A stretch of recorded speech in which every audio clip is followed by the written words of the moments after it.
Alicia en el País de las Maravillas, de Lewis Carroll. Traducción de Graciela Montes. Capítulo 1. Cayendo por la madriguera. Alicia estaba empezando a aburrirse allí sentada en la orilla junto a su hermana, sin tener nada que hacer. Había echado un par de ojeadas al libro que ésta leía, pero no tenía dibujos ni diálogos. ¿Y para qué puede servir un libro sin dibujos ni diálogos?, se preguntaba Alicia. De modo que estaba deliberando consigo misma lo mejor posible, porque el día caluroso la hacía sentirse soñolienta y boba, tratando de decidir si el placer de hacer una guirnalda de margaritas justificaba el esfuerzo de ponerse de pie y recoger las flores. Cuando de pronto pasó corriendo muy cerca de ella un conejo blanco de ojos rojos. Eso no tenía nada de demasiado particular. Y tampoco le pareció demasiado desacostumbrada a Alicia que el conejo se dijese: ¡ay, ay, ay! Que llegó tarde. Fue solo mucho después, cuando volvió a pensar en eso, que se le ocurrió que habría debido desconcertarse. En ese momento le pareció bastante natural. Pero cuando el conejo sacó un reloj del bolsillo del chaleco, nada menos, lo miró y después apuró el paso. Alicia se puso de pie de un salto porque de golpe se le cruzó por la mente que jamás había visto antes un conejo con bolsillo de chaleco ni con reloj para sacar de ese bolsillo. Y, ardiendo de curiosidad, corrió por el campo en su persecución. Llegó justo a tiempo para verlo desaparecer por una gran madriguera que había debajo del cerco. Un instante después, iba Alicia tras de él, sin pensar por un momento cómo se las iba a ingeniar para volver a salir. La madriguera se prolongaba primero en línea recta como un túnel y luego se hundía de pronto, tan de pronto que Alicia no había tenido siquiera tiempo de empezar a pensar en detenerse cuando ya se encontró cayendo en lo que parecía ser un pozo muy profundo. Una de dos: o el pozo era muy profundo o ella caía muy lentamente, porque mientras caía tuvo todo el tiempo del mundo para mirar a su alrededor y para preguntarse qué pasaría después. Primero trató de mirar hacia arriba y de averiguar hacia dónde se dirigía, pero estaba demasiado oscuro para ver nada. Después miró las paredes del pozo y notó que estaban atestadas de armarios y bibliotecas. De tanto en tanto había mapas y cuadros colgados de clavos. Recogió al pasar un tarro de uno de los estantes. La etiqueta decía mermelada de naranjas, pero, para gran desilusión suya, estaba vacío. No quiso dejarlo caer por miedo de matar a alguien allá abajo, así que se las arregló para colocarlo en uno de los armarios que iban desfilando en su caída. Bueno, pensó Alicia para sus adentros, después de una caída como esta, me va a parecer un chiste bajar rodando por las escaleras. Qué valiente voy a parecerlos a todos en mi casa. Mas todavía no haría el menor comentario ni aunque me cayese del techo de la casa, lo que no dejaba de ser muy probablemente cierto. Abajo, abajo, abajo. ¿No iba a terminar nunca esta caída?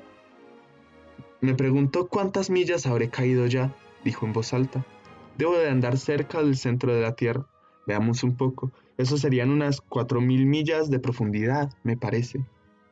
Porque, como bien se ve, Alicia había aprendido muchas cosas de este tipo en las clases de la escuela y, aunque no era esa una oportunidad demasiado adecuada para hacer ostentación de sus conocimientos, ya que no había nadie para escucharla, repetir las lecciones no dejaba de ser un ejercicio muy útil.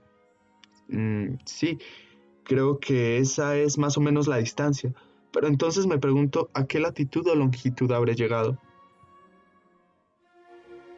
Alicia no tenía la más remota idea de qué significaban latitud y longitud, pero consideraba que esas palabras sonaban encantadoramente imponentes.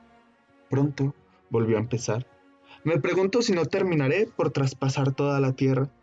Qué cómico sería aparecerme en medio de esa gente que camina de cabeza, los antipáticos o algo así. Se alegró bastante de que no hubiese nadie escuchando esta vez, porque esa palabra no le sonaba para nada. Pero voy a tener que preguntarles el nombre del país. Claro está. Por favor, señora, estamos en Nueva Zelanda o en Australia. Y trató de hacer una reverencia mientras hablaba. ¿Qué les parece? Haciendo reverencias mientras uno se está cayendo en el vacío. Ustedes serían capaces. ¿Y qué nena ignorante les voy a parecer cuando haga esa pregunta? No, me parece que preguntar no es lo más adecuado. En una de esas lo veo escrito en algún sitio. Abajo, abajo, abajo. No había ninguna otra cosa que hacer, así que Alicia no tardó en ponerse a hablar nuevamente. Dina me va a extrañar mucho esta noche, me parece. Espero que se acuerden de su platito de leche a la hora del té. Ay, Dina querida, ojalá estuvieses aquí abajo conmigo. Me temo que no hay ratones en el aire, pero podrías cazar a un murciélago, y los murciélagos se parecen mucho a los ratones, ¿sabías? Pero no estoy tan segura de que los gatos coman murciélagos. Aquí Alicia empezó a dormilarse un poco y siguió diciéndose como entre sueños. ¿Comen murciélagos los gatos? ¿Comen murciélagos los gatos? Y a veces comen gatos los murciélagos. Porque, ¿saben? Como no podía responder a ninguna de las dos preguntas, no importaba demasiado el orden en que las formulase. Tuvo la sensación de que se estaba adormeciendo y apenas había empezado a soñar que estaba caminando de la mano con Dina y preguntándole con gran ansiedad: quiero que me digas la verdad, Dina, ¿te comiste alguna vez un murciélago? Cuando de pronto, ¡pof! ¡Pof! Aterrizó en un montón de ramas y hojas secas y terminó la caída. Alicia no se había lastimado en absoluto y enseguida se puso de pie de un salto. Levantó los ojos, pero arriba todo estaba muy oscuro.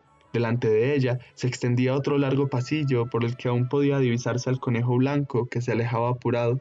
No había ni un momento que perder.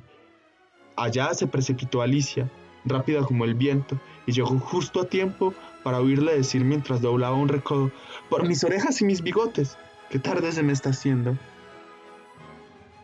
Alicia estuvo por alcanzarlo al llegar al recodo, pero en cuanto pegó la vuelta ya no lo vio más por ninguna parte, y se encontró en un vestíbulo largo y bajo, iluminado por una hilera de lámparas que colgaban del techo. El vestíbulo estaba rodeado de puertas, pero todas estaban cerradas, y después de recorrerlas una por una, de la primera a la última, para ver si alguna se abría, Alicia volvió tristemente al centro del vestíbulo, preguntándose cómo iba a hacer para salir de allí. De pronto, se encontró con una mesita de 3 patas, toda de vidrio macizo. No había en ella más que una diminuta llavecita dorada, y la primera idea que se le cruzó a Alicia por la cabeza fue la de que esa llavecita podía corresponder a alguna de las puertas del vestíbulo. Pero qué pena, o bien las cerraduras eran demasiado grandes o la llave demasiado pequeña. Lo cierto es que no podía abrir ninguna de esas puertas. Sin embargo, en su segundo recorrido se tropezó con una cortina baja que no había visto antes y detrás de ella encontró una puertita de unas 15 pulgadas de alto. Alicia probó la llavecita dorada y para su gran alegría entraba en la cerradura. Abrió la puerta y vio que daba un pasillito apenas más amplio que una ratonera. Se agachó y allá al fondo, del otro lado del pasillo, estaba el más hermoso jardín que Alicia hubiese visto nunca. Qué ganas tenía de escaparse de ese vestíbulo oscuro y pasearse por esos macizos de flores refulgentes y por esas frescas fuentes. Pero ni siquiera podía pasar la cabeza por el vano. Y aunque pudiese pasar la cabeza, pensó la pobre Alicia, de poco me serviría sin los hombros. Ay, cómo me gustaría plegarme como un telescopio. Creo que podría hacerlo si tan solo supiese cómo empezar. Porque, como ustedes comprenderán, eran tantas las cosas desacostumbradas que le habían sucedido a Alicia últimamente que había empezado a pensar que eran pocas las realmente imposibles. Parecía inútil quedarse esperando junto a la puertita, de modo que volvió a la mesa con la secreta esperanza de encontrar alguna otra llave, o al menos un manual con instrucciones para plegar gente como si fueran telescopios. Esta vez encontró una botellita, que estoy segura de que no estaba allí antes, dijo Alicia, con una etiqueta colgada del cuello y la palabra «Bébeme» primorosamente impresa con grandes caracteres. Estaba muy bien eso de decir «bébeme», pero la prudente Alicia no iba a obedecer así como así. No, primero voy a mirar bien, dijo, para ver si no dice veneno. Porque Alicia conocía muchos simpáticos cuentitos acerca de niños que habían resultado quemados, devorados por animales salvajes y otras cosas desagradables solo porque no habían querido acordarse de los sencillos preceptos que les habían enseñado sus amigos, como ser que si uno sostiene demasiado rato con la mano un atizador al rojo vivo, acabará por quemarse, y que si uno se hace un tajo muy profundo en el dedo con un cuchillo, casi seguro que sangra. Y otra cosa que Alicia siempre había tenido presente era eso de que si uno bebe demasiado de una botella que dice veneno, lo más probable es que a la larga le caiga pesado. Sin embargo, Esta botella no decía veneno, así que Alicia se atrevió a probar y, como le sintió muy rico gusto, en realidad un sabor combinado de tarta de cerezas, flan, ananá, pavo asado, almíbar y tostada caliente con manteca, enseguida la terminó. ¡Qué rara me siento!, dijo Alicia. Debo de estar plegándome con un telescopio. Y así era nomás. Ahora no medía más que 10 pulgadas y la cara se le iluminó cuando pensó que tenía el tamaño exacto para pasar por la puertita y llegar al precioso jardín. Sin embargo, primero esperó unos minutos más para ver si seguía encogiéndose. Se sentía un poco nerviosa cuando pensaba en esa posibilidad, porque podría terminar por apagarme del todo, como una vela, se decía Alicia. ¿Y qué aspecto tendría yo entonces? Eso querría saber.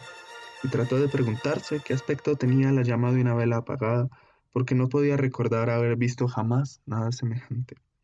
Después de un tiempo, cuando vio que nada nuevo sucedía, decidió irse derechito al jardín. Pero, pobre Alicia, qué pena. Cuando llegó a la puerta notó que se había olvidado de la llavecita y cuando volvió a la mesa para buscarla, se dio cuenta de que de ningún modo podía alcanzarla. La veía con toda claridad a través del vidrio e hizo todos los esfuerzos posibles por treparse por una de las patas, pero resbalaba demasiado, y cuando se cansó de intentarlo, se sentó en el suelo, pobrecita, y se puso a llorar. Vamos, ¿de qué sirve llorar así?, se dijo con bastante severidad. Te aconsejo que te calles de inmediato. Por lo general, Alicia se daba muy buenos consejos, aunque rara vez los seguía, y a veces se reprendía con tanto rigor que se hacía llenar los ojos de lágrimas, y recordaba haber tratado de darse una bofetada un día por haberse hecho trampa en un juego de croquet que jugaba contra ella misma, porque esta peculiar criatura encontraba un placer especial en simular ser dos personas a la vez. Pero ahora no me sirve de nada simular ser dos personas, pensó la pobre Alicia, si apenas quedó lo bastante de mí como para armar una sola persona como es debido.